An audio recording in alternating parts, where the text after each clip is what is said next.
Friends, welcome to শাশুড়ি বৌমা হেসেল। আজ আমি তোমাদের সাথে খাসির চর্বি দিয়ে সয়াবিন কারির একটি রেসিপি শেয়ার করব। তাহলে চলো তোমরা দেখতে থাকো। দেখো, এখানে আমি ফরচুনের সয়াবড়ি নিয়ে নিয়েছি এবং সয়াবড়িগুলোকে নুন জলের মধ্যে সেদ্ধ করে ভালো করে ধুয়ে জল ঝরিয়ে রেখেছি। আর এদিকে নিয়েছি দুটো বড় সাইজের আলু, সেগুলো ছোট ছোট পিস করে কেটে নিয়েছি। এবং নিয়েছি খাসির চর্বি, খাসির চর্বিগুলোকেও ছোট ছোট টুকরো করে নিয়েছি। আর নিয়েছি একটা বড় সাইজের পেঁয়াজ কুচি। আর এদিকে একটি মশলার স্মুথ পেস্ট তৈরি করে রেখেছি, জিরে, ধনে, লঙ্কা, আদা, রসুন এবং পেঁয়াজ দিয়ে। এদিকে কড়াইয়ের মধ্যে আমি সর্ষের তেল দিয়ে দিয়েছি। এই রান্নায় আমি সর্ষের তেলই ব্যবহার করব। সর্ষের তেলটা গরম হয়ে গেলে তার মধ্যে আমি আলুগুলো দিয়ে দেব এবং আলুগুলোকে আমি ভালো করে লাল করে ভেজে নেব। দেখো, আলু আমার প্রায় ভাজা হয়ে গেছে। আলুগুলোকে তুলে রাখবো এবং ওই তেলের মধ্যে নুন হলুদ দিয়ে মাখিয়ে রাখা খাসির চর্বিগুলো দিয়ে দেবো। দিয়ে চর্বিগুলোকেও ভাজা ভাজা করে নেব।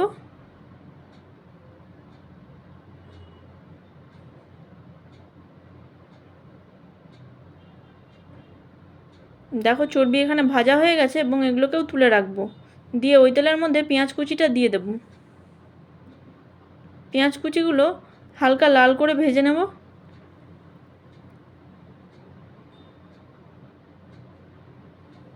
দেখো, পেঁয়াজ ভাজা হয়ে গেছে। এরপর মশলার পেস্টটি এর মধ্যে দিয়ে দেব। দিয়ে আবারও একটু নেড়ে নেব।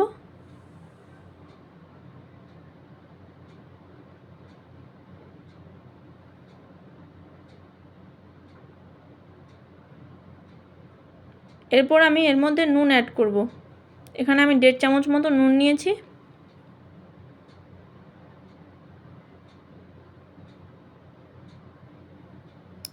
আর দেব পরিমাণ মতো হলুদ গুঁড়ো।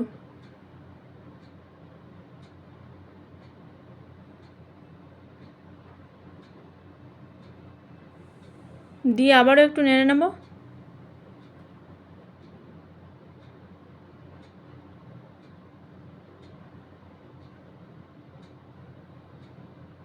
এরপর এতে আমি কাশ্মীরি লঙ্কার গুঁড়ো অ্যাড করেছি। এখানে আমি সানরাইজের কাশ্মীরি লঙ্কার গুঁড়োটা ব্যবহার করেছি। দিয়ে আবারও একটু নেড়ে নিচ্ছি। দেখো, এরপর আমি এর মধ্যে টমেটোটা অ্যাড করে দেব।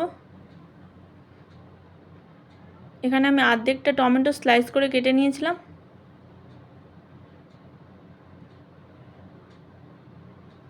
দেখো, মশলার গা দিয়ে তেল ছেড়ে এসছে। এরপর আলুটা অ্যাড করে দেব।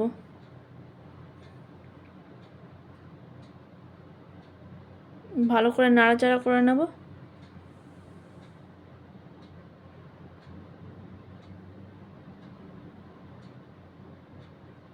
দিয়ে এর মধ্যে খাসির চর্বিগুলো অ্যাড করে দেব।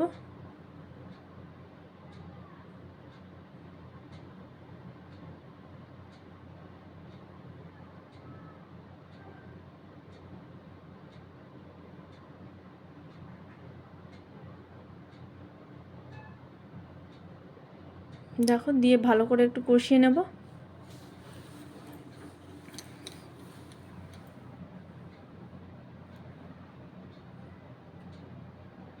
এরপর এর মধ্যে সয়াবিনটা অ্যাড করব।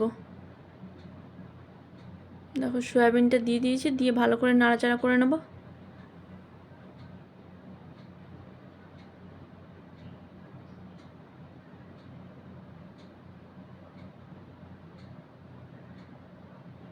দেখো, সয়াবিন আমার কষানো হয়ে গেছে।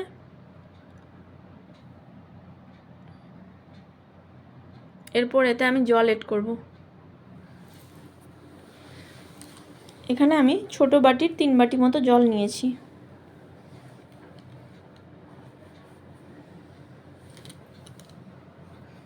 দিয়ে আবার একটু নাড়াচাড়া করে নেব।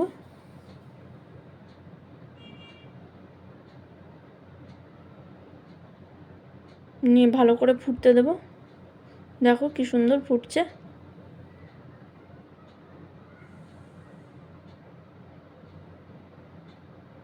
সয়াবিন কারি আমার অলমোস্ট ডান।